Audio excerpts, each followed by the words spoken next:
Poster fire from the Bothell Hell House, Poltergeist of Washington State. Experienced and written by Keith Linder and read by David Walton. Spring 2014. One of the most horrifying events my girlfriend and I faced while living in the Bothell home was the day the poster caught fire in my office. Tina and I had been witness to a lot of activity the weeks leading up to the poster catching fire. I'm talking about bar stools being thrown. Our bedroom light was going off and on in the middle of us sleeping. Loud bangs, loud footsteps, door slams, and yes, one Bible catching fire. All of that happened within a week of the story I'm about to tell. The advice that was given to us by friends and family was to smudge the house.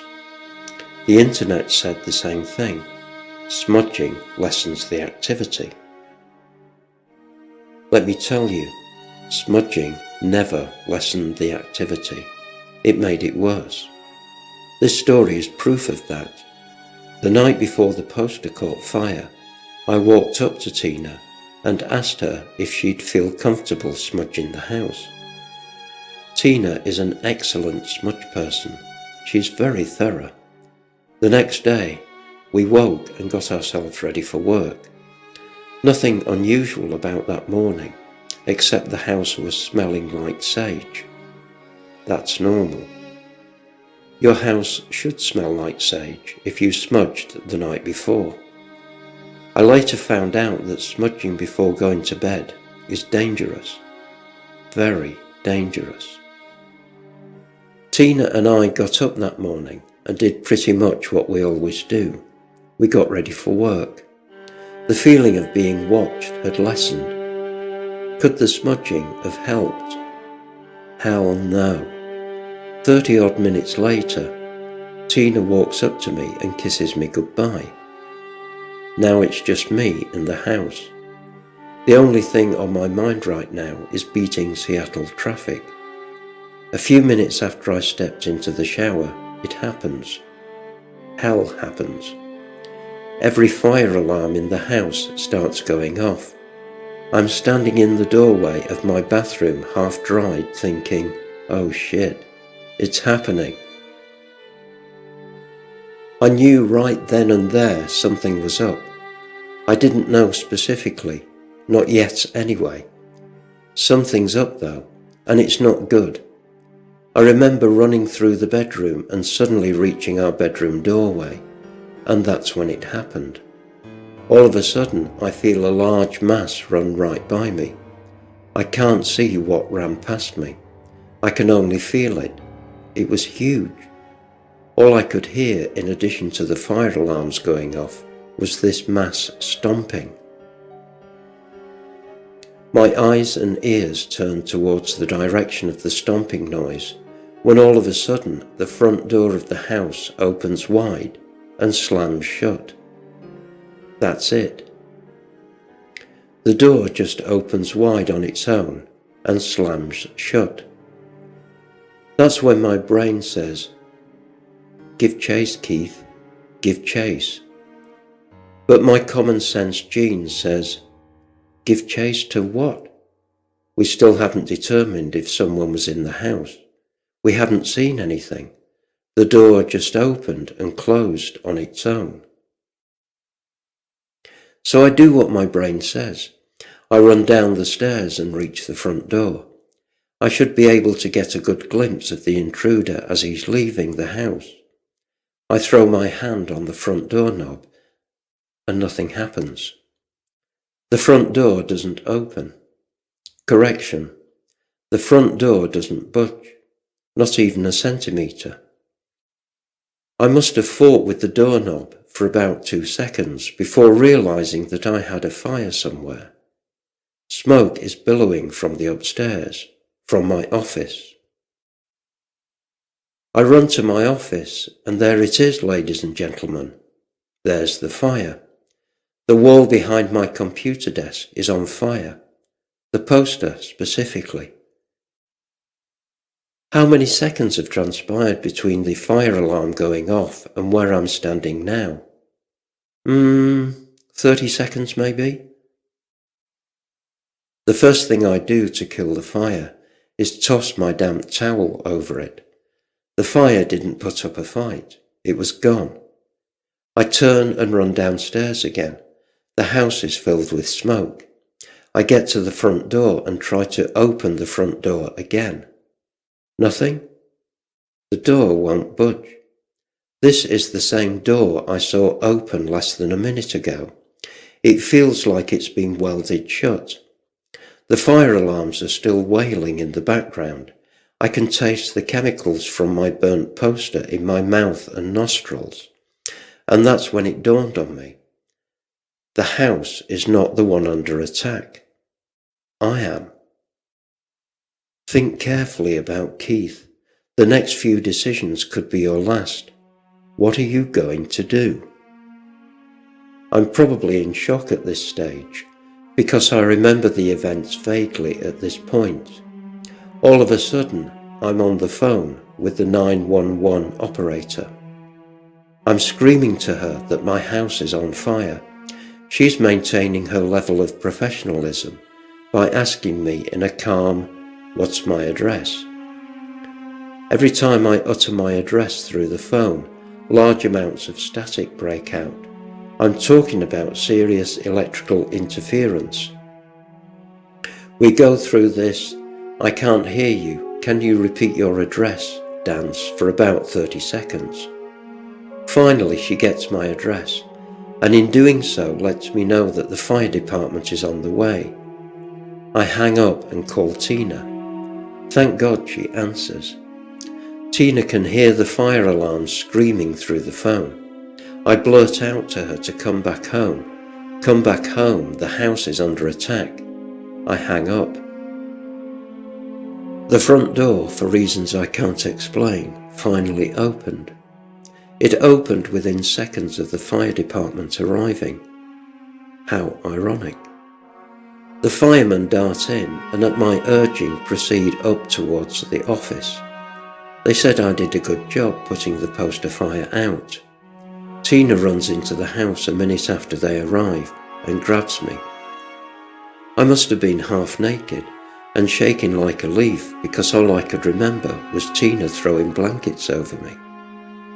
I was shivering and shaking like a wet puppy. I'm not afraid to admit that I was crying and quivering like a baby. You would have thought somebody had doused me in a tub of ice water, cubes and all. That's how shaken up I was. The fire department never could determine what caused the fire. Tina and I knew. This is the second fire incident we'd experienced. There will be 2 more fire incidents in that house in the coming weeks. When the fire department left, all Tina and I had now was each other. The demons who did this are still there. They're snickering at us right now. Whatever ran past me in the upstairs hallway had to have been the ringleader. Neither one of us could think of a solution to our problem. The only thing left to do now is to contact the Catholic Church. That's the only logical thing to do now, right? Tina and I looked at each other and pretty much had reached the same conclusion. We're marching down to the local parish office. We're not leaving till someone sees us.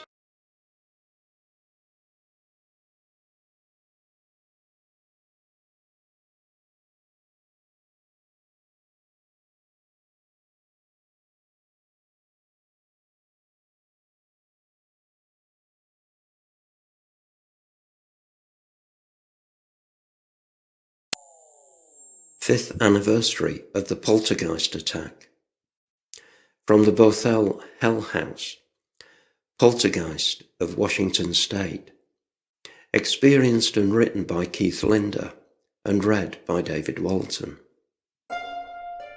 November 1st, 2014, after midnight, Tina and I came home to discover our home has once again been ransacked by the poltergeist currently infesting our home.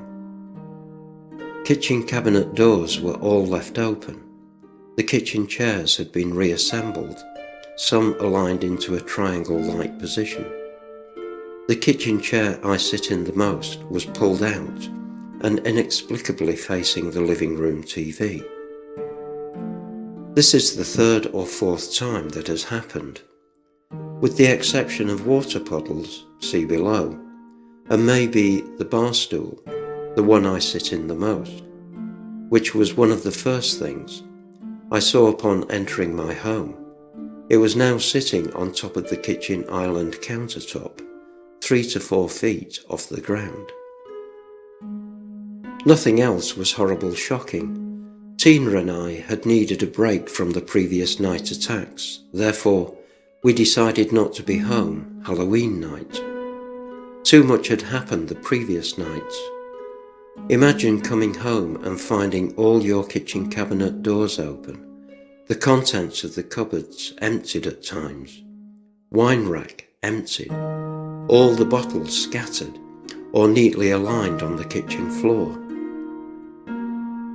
More shocking? Imagine coming home, multiple times mind you, over a period of 8 months and finding both couch and love seat turned upside down, sometimes partially, most of the times completely upside down. The security system you had installed months prior to rule out burglar or home invasion hasn't been tripped or altered in any way. The log the system keeps, stored on the internet mind you, shows the last person to enter and leave the home was you, hours prior. The cameras show the same thing. The story gets worse. After surveying the melee and destruction downstairs, I decided to head upstairs. The jury will forever be out on which portion of our home was attacked the most, upstairs or downstairs. My office, however, 4th bedroom in the house, holds the record as being the most dangerous room in the house. Tonight would be no exception. I stepped into my office and saw what I've been seeing for quite some time: utter destruction. Identical to the destruction downstairs, with the only exception being inexplicable wall writings. I was advised by the local Catholic Church and other houses of God to paint over the wall markings as soon as they appeared. Today's wall markings were different. A new substance was used. I found out 2 years later, because I had the substance tested myself, that this black oily substance was bone black, aka bone char, aka bone ash, not easily or readily available in any paint store in the world. Like I said, that revelation came 2 years later. Majority of poltergeist cases speak of what I just described, i.e. the destruction of the home happening while the home occupants are present. Tina and I have experienced both. We've seen hell erupt right before our eyes. The majority of the time, and this is important to the researcher reading this, the destruction has happened while we're away. Tonight is a perfect example of that. There are 4 things I remember about this particular night, morning, more than anything else.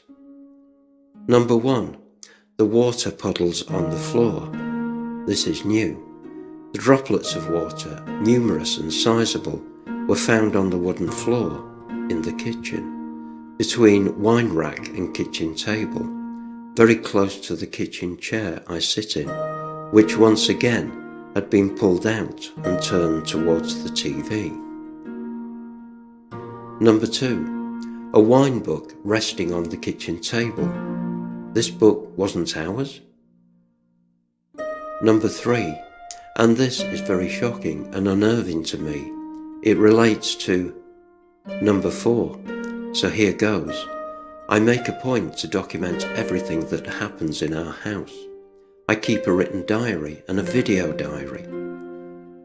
After video recording all the damage and inexplicable destruction done, I was exhausted. My exhaustion, I have no doubt, is what led to my error in judgment. The first thing I do after I record something is back up everything to the cloud. Videos get uploaded to YouTube. I decided to go to bed, sleep on the couch, instead of backing everything up. I put my video camera a few inches away from me and was out like a light. When I woke up a few hours later, I realized immediately after waking up that my video camera was gone. It's still missing to this day. The video you're about to see came from my cell phone. It's a shorter version of everything I just described. The video camera I used the first time. The one that's still missing has over 30 minutes of video footage. I told Tina this before. Now I'm telling you. When I walked through my front door that night, I felt like I was interrupting something. A huge feeling of being watched took over. Everything I just mentioned and described, my gut, tells me happened within minutes of us coming home. What do I base that on besides intuition? All the wall markings up until now have happened in one room and one room only. My office. Not anymore. Tina and I found a black oily substance identical to the substance in my office. We found this substance in the upstairs hallway near the bookshelf. The squiggly and squirrely black marks are identical except for one huge exception. They're partially done. They appear incomplete. It's as if something or someone interrupted that portion of wall writing from being completed. That someone was Keith and Tina.